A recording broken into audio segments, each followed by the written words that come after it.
I've been debating on doing this for a while because I know the current state of DC films is kind of a loaded topic right now for every DC fan in existence. But I figure with The Flash coming out in June, I'm gonna power through every DCEU movie I have not reviewed yet or I don't have updated thoughts on yet. So let's go ahead and start off this review series with the first one that came out.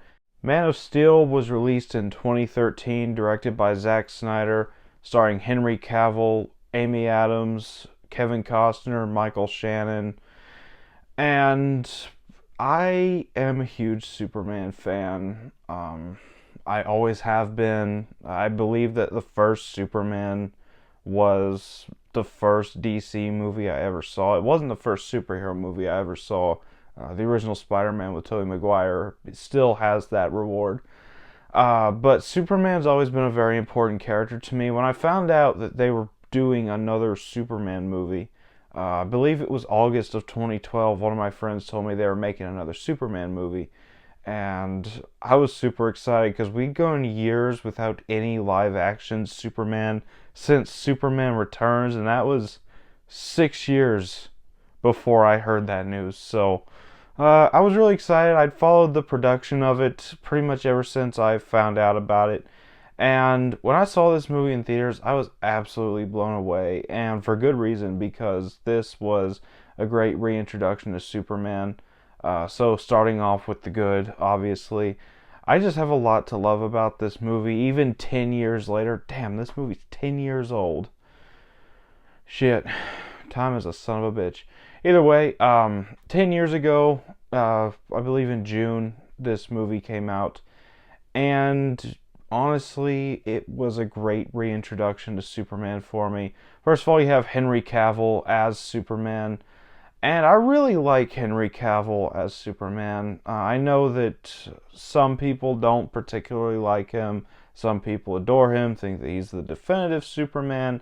I think he's a great Superman, and I'm very sad that we'll probably never see him again as Superman, because he was just the perfect fit for this modernized Superman, and the way he plays Clark Kent as well, just really, really terrific. Then you have Kevin Costner as Jonathan Kent, and he is really only in flashbacks, but he does a really great job as well. I really love his little moments with Clark throughout the flashbacks of the movie, and the way he tries to raise Clark to be a good person and learn how to know when to use his powers. Really, really great stuff. Then you have Russell Crowe, who is the other father figure, Jor-El, and I thought Russell Crowe was really good in this role.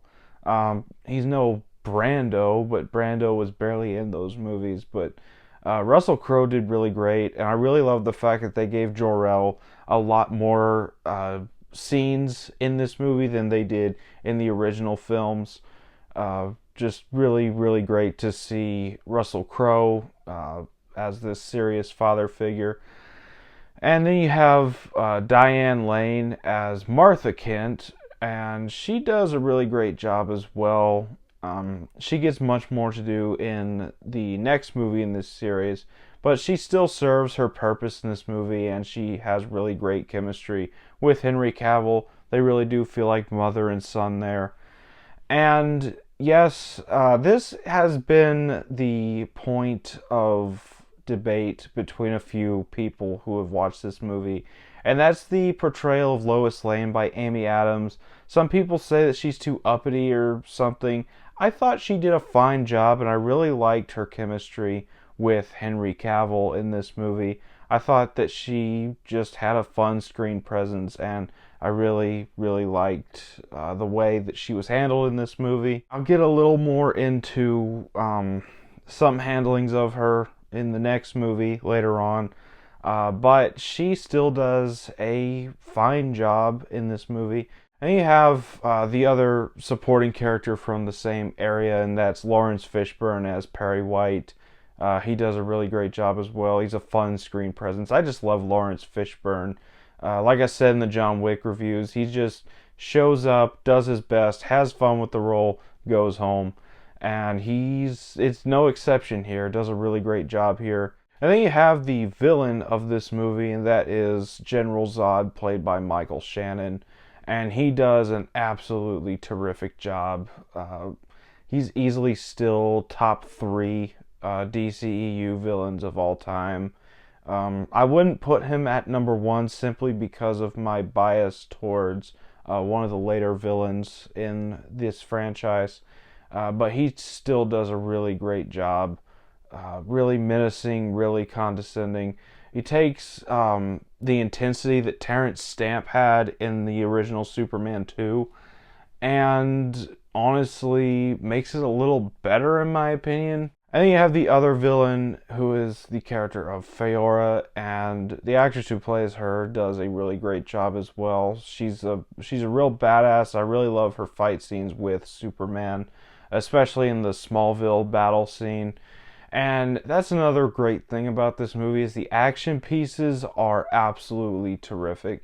You get this really great prologue on Krypton prior to Krypton's explosion, and I really, really loved that whole set. It was all green screen, but it was all very beautifully designed with the green screen. It felt vibrant, it felt alive, and just getting an extended look at Krypton, which is something we never really got in other properties. Just really great to see that. And then you have the Smallville battle, which is around the halfway point, and that's just a really great battle as well between Superman and Feora and another one of Zod's faceless minions. I don't remember his name, but really great battle there. It's where the U.S. military kind of starts to warm up to Superman as a character. So I just really loved that whole setting there. And obviously, you can't talk about the battles in this movie without talking about the biggest battle in this movie, and that is the final battle between Superman and General Zod in Metropolis. Absolutely terrific, terrific stuff. One of the greatest final fights in comic book history, in my opinion. I've seen some people complain, oh, it's too actiony, it's too destructive, but you get these two borderline godlike characters beating the shit out of each other. There's gonna be destruction and death. I'm sorry, it's just going to happen. And no, Superman didn't just go out of his way to murder people in this scene like some people want to say he did. He tried to take the battle somewhere else, but Zod pushed him right back down to Metropolis. So the complaints that scene gets never made sense to me. It's just a really fun action set piece.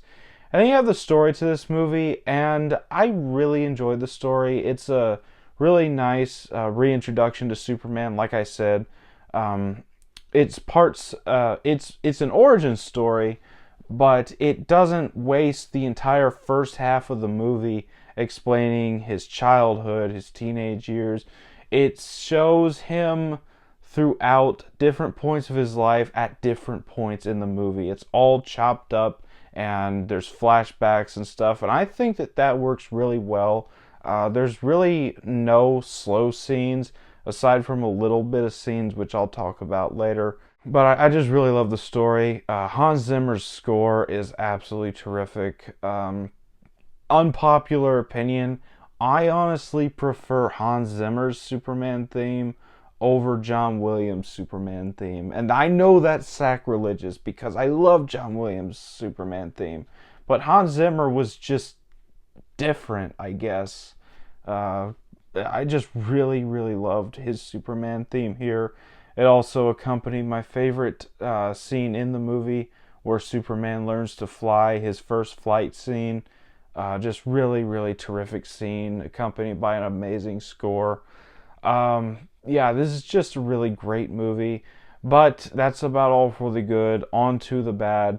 And there's one thing I just have always not been a big fan of in this movie, and that's there's a few scenes that could have been cut for runtime. I can't exactly pinpoint. I just know that there's a little bit of dead weight here. Some of the stuff in the third act does go on a little too long before the actual final battle. But that's about all for the bad. On to the final thoughts. I really love Man of Steel. All these years later, 10 years later, it's still a really great Superman movie in my opinion. And yeah, Man of Steel is one of my favorite comic book movies of all time. Zack Snyder really created something special here, and I'm going to give it a 9 out of 10. So that was my thoughts on Man of Steel. Have you seen this movie? Let me know down in the comments what you thought about it if you have. And as always, if you enjoyed this video, don't forget to like, comment, subscribe, and I'll see you all next time.